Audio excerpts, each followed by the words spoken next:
नमस्कार दोस्तों, स्वागत है आप सभी का लास्ट एग्जाम के यूट्यूब चैनल पे। दोस्तों इस वीडियो में हम बात करेंगे दिल्ली पुलिस कांस्टेबल सिलेबस के बारे में। देखिए दोस्तों, इस वीडियो में हम मैथ और रीजनिंग की बात करेंगे कि इन दोनों सब्जेक्ट में आपके कौन कौन से टॉपिक पूछे जाते हैं। देखिए दोस्तों, टॉपिक सबको पता है, लेकिन उनमें से कौन कौन से टॉपिक आपको पढ़ के एग्जाम में जाने हैं जिससे आपका अच्छा स्कोर रह सके। और इससे पहले दोस्तों हमने यूट्यूब पर जीके और साइंस के कंप्लीट टॉपिक का वीडियो बनाकर अपलोड कर दिया है। ये वीडियो आपको प्लेलिस्ट में मिल जाएगा, तो आप इस वीडियो को जरूर देख लें। इसमें कंप्लीट एक एक टॉपिक आपको समझाया गया है। और जो बंदा स्पेशल दिल्ली पुलिस कांस्टेबल की तैयारी कर रहा है उसके लिए हमने कुछ क्लास नोट्स बनाए हैं, वो आप यहाँ पे देख सकते हैं। सबसे पहली बात है, ये जो क्लास नोट्स हैं वो आप सभी के लिए special Delhi police constable exam के लिए तैयार किए गए हैं। इसमें 1384 पेज के ये क्लास नोट्स हैं और 600 क्वेश्चन की जो पीडीएफ है आपको पर मंथ एग्जाम तक आपको मिलेगी दोस्तों, याद रखना एग्जाम तक। उसके बाद में इसमें कंप्यूटर के क्लास नोट्स हैं, 146 पेज के हैं। हिस्ट्री के क्लास नोट्स हैं, पॉलिटी के क्लास नोट्स हैं, Indian geography, world geography, economics के क्लास नोट्स हैं, फिजिक्स के क्लास नोट्स हैं, केमिस्ट्री के हैं, स्टैटिक जीके हैं और जो करंट अफेयर्स है आपका वो आपको यहाँ पे पर मंथ मिलता है। इसमें दोस्तों अभी बायोलॉजी के क्लास नोट्स नहीं बने हैं, लेकिन वैकेंसी आने के बाद 1-2 मंथ में ये क्लास नोट्स आपको इन्हीं पैसों में मिल जाएंगे। इनकी जो कॉस्ट है हमने 250 रुपये रखी है दोस्तों। यकीन मानिए, इन 1400 पेज को पढ़ने के बाद में और इन करंट अफेयर्स को पढ़ने के बाद में आप 40 प्लस का स्कोर कर सकते हैं आसानी से दोस्तों। बस सर एक ये है कि आप इन पीडीएफ को लगभग 5 से 6 बार रिवीजन करें। जो बंदे क्लास नोट्स बनाने में टाइम वेस्ट करेंगे या कोचिंग करने में टाइम वेस्ट करेंगे, उतने समय में आप इनका रिवीजन कर सकते हैं। तो चलिए दोस्तों, वीडियो को स्टार्ट करते हैं। सबसे पहले बात करते हैं मैथ के सिलेबस के बारे में। देखिए दोस्तों, आपको जनरली पता होगा कि जो अर्थमेटिक है वो आपके एग्जाम में कंप्लीट आता है। उसके बाद जो एडवांस है उसमें 2 टॉपिक आपके पूछे जाते हैं, नंबर सिस्टम और मेंसुरेशन। ये 2 टॉपिक आपके एडवांस में हैं जो कांस्टेबल के पेपर में आपसे पूछे जाते हैं। उसके बाद अगर मैं टॉपिक वाइज बात करता हूं तो दोस्तों आपके एग्जाम में औसत से एक क्वेश्चन आता है आयु संबंधित प्रश्न। आयु संबंधित प्रश्न यानी कि जो बाप बेटे की तुलना करवा के जो क्वेश्चन आते हैं, ए या बी की तुलना करवा के कि ए की आयु बी की आयु से 3 गुना है, ए और बी की आयु का अनुपात इतना है, तो इस प्रकार के क्वेश्चन आपसे पूछे जाते हैं। अनुपात और समानुपात वाले क्वेश्चन आपसे पूछे जाते हैं। प्रतिशत और बट्टा दोस्तों, प्रतिशत ये एक ऐसा टॉपिक है जिसमें से आपके 2 से 3 क्वेश्चन कांस्टेबल के एग्जाम में आते हैं। उसके बाद एलसीएम एचसीएफ, इसका आपको एक क्वेश्चन एग्जाम में देखने को। उसके बाद लाभ और हानि, इससे आपको एक क्वेश्चन देखने को मिलेगा। साधारण और चक्रवर्ती ब्याज, इससे आपको एक क्वेश्चन देखने को मिलेगा। उसके बाद दोस्तों टाइम एंड वर्क की बात करें तो इससे आपको 2 क्वेश्चन देखने को मिलेंगे। एलिगेशन के आपके क्वेश्चन आते हैं दोस्तों मिश्रण वाले कि 2 बर्तनों का अनुपात इतना है, उनको आपस में मिला दिया तो इनका अनुपात इतना हो जाएगा। इस प्रकार के क्वेश्चन आपके एग्जाम में एक पूछा जाएगा।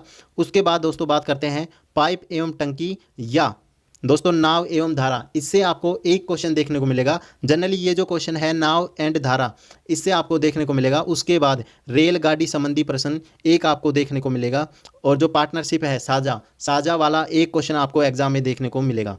उसके बाद दोस्तों बात करते हैं जो एडवांस मैथ है उसमें नंबर सिस्टम। दोस्तों नंबर सिस्टम से आपको 2 से 3 क्वेश्चन आपको देखने को मिलेंगे, क्योंकि नंबर सिस्टम में जो जोड़ बाकी गुणा भाग है उसी प्रकार के क्वेश्चन आपको 2-3 देखने को मिल जाएंगे, जिसमें एक इकाई के अंक पे बेस होगा। संख्याओं का योग मतलब दोस्तों इस प्रकार से आपको एक क्वेश्चन बताना चाहूँगा। जैसे 2 संख्याओं का योग इतना है, उनके वर्गों का योग इतना है, तो दोनों संख्याएं ज्ञात करो। इस प्रकार के क्वेश्चन आपको देखने को मिलेंगे। घात एवं करनी, दोस्तों घातों से आपको एक क्वेश्चन देखने को, जो पावर वाला क्वेश्चन होता है वो आपको देखने को मिलेगा। भिन्न से आपको देखने को मिलेगा। वर्गमूल एवं घनमूल, दोस्तों इससे आपको एक क्वेश्चन देखने को मिलेगा। सरलीकरण, किसी भी संख्या का आपको प्रतिशत के रूप में दे दिया, या फिर जो कोष्टक लगा के क्वेश्चन होते हैं, इस प्रकार का आपको सरलीकरण एग्जाम में पूछा जा सकता है। उसके बाद बात करते हैं दोस्तों मेंसुरेशन के बारे में, क्षेत्रमिति के बारे में। दोस्तों इसमें से लगभग आपका कोई क्वेश्चन नहीं आता है। पिछली बार एग्जाम की 12 शिफ्टें हुई थी, केवल 1 से 2 शिफ्ट में ही आपका मेंसुरेशन से क्वेश्चन आया है, वो भी ओनली एक क्वेश्चन उसमें पूछा गया है। लेकिन जो दोस्तों आपको ये पढ़ना जरूर है। इसमें दोस्तों आपको क्षेत्रफल पूछा जा सकता है, कोई भी स्क्वायर एरिया है उसका आपको क्षेत्रफल पूछा जा सकता है। वर्ग एवं आयत से आपका क्वेश्चन आ सकता है। बेलन, शंकु और घन घनाभ, इनके ओनली क्षेत्रफल से आपका क्वेश्चन आ सकता है। विकर्ण आपको पूछा जा सकता है और भुजाओं की लंबाई आपसे पूछी जा सकती है।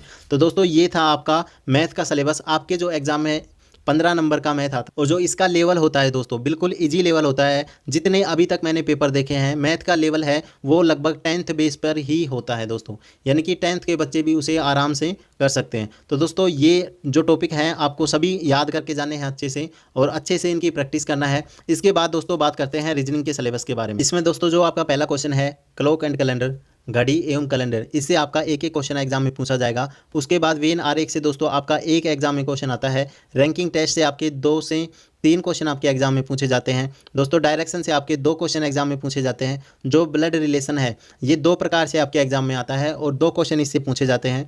दोस्तों उसके बाद सीटिंग अरेंजमेंट, यहाँ से आपको 2 से 3 क्वेश्चन, दोस्तों 2 से 3 क्वेश्चन इस प्रकार से हैं क्योंकि इसका एक बड़ा क्वेश्चन होता है और उसके नीचे आपको 2 से 3 क्वेश्चन छोटे छोटे पूछे जाएंगे। उसके बाद दोस्तों कोडिंग एंड डिकोडिंग, इससे आपका 1 से 2 क्वेश्चन आपके एग्जाम में पूछा जाएगा। सीरीज वाले क्वेश्चन, दोस्तों सीरीज वाले क्वेश्चन 3 प्रकार से आपके एग्जाम में आते हैं।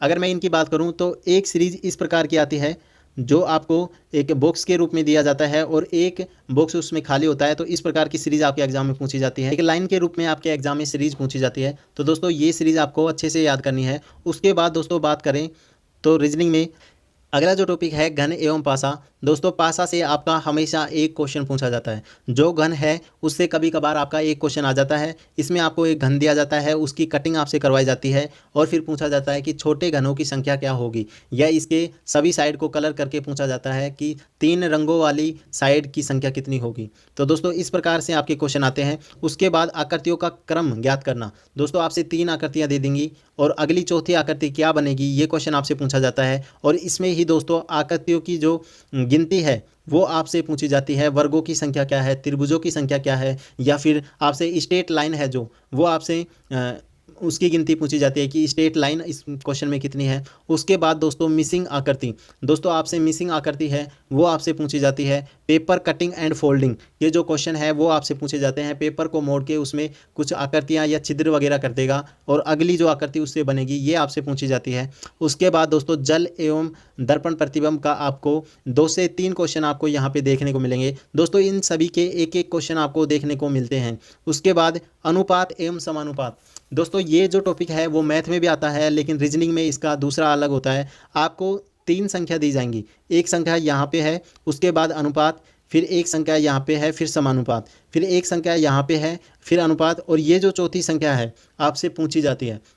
तो दोस्तों ये अनुपात समानुपात आपके एग्जाम में पूछा जाता है। उसके बाद मैट्रिक्स वाले क्वेश्चन, दोस्तों मैट्रिक्स वाले क्वेश्चन की बात करूं तो 2 बॉक्स आपको दिए जाते हैं, उसमें कुछ नंबरिंग होती है और अल्फ़ाबेट लिखे जाते हैं। फिर आपको एक अक्षर दिया जाता है और उसकी नंबरिंग आपसे पूछी जाती है कि दोनों चार्ट के हिसाब से इसकी नंबरिंग क्या होगी। उसके बाद दोस्तों अंग्रेजी क्रम को सही करना, इसके क्वेश्चन दोस्तों आपको 5 या 6 अंग्रेजी के वर्ड दिए जाते हैं और उसको आपको अंग्रेजी के क्रम में मतलब लगाना होता है, एक सीक्वेंस में आपको बताना होता है। तो ये क्वेश्चन आपका एक क्वेश्चन 100% आपके एग्जाम में पूछा जाता है। दोस्तों इसके अलावा जो आपको याद करना है वो मैं आपको बता देता हूँ।